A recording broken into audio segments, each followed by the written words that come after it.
Finland var det første land i verden, som valgte kvinder ind i parlamentet. I 1907 blev 19 kvinder valgt ind i det finske folketing.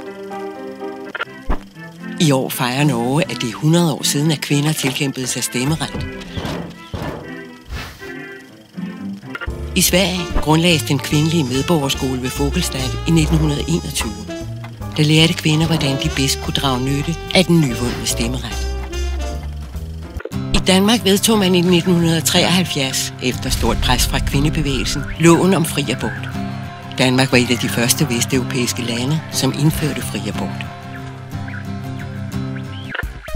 Da Island valgte sin første kvindelige præsident i 1980, blev hun samtidig verdens første demokratisk valgte statsoverhoved.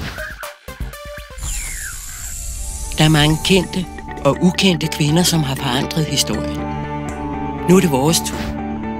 Næste år, i juni 2014, arrangeres Nordens største møde for alle, som ønsker en ligestillet verden. Vi mødes til Nordisk Forum i Malmø for at sætte dagsordenen for fremtiden. Det er der, vi sammen skal sætte nye historiske spor. Danmark, Finland, Island, Norge og Sverige anses for at være verdens mest ligestillede land.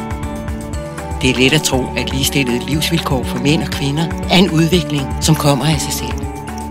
At det bliver bedre og bedre med tiden. Helt af sig selv.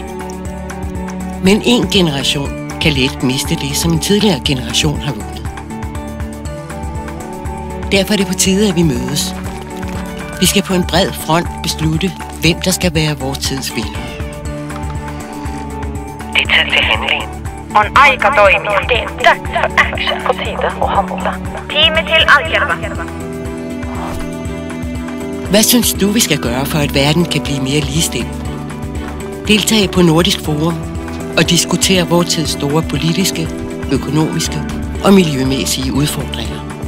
Find nye løsninger og vær med til at påvirke, hvordan vi kan udvikle kampen for kvinders rettigheder, for alles lige værd og for ligestillede vilkår.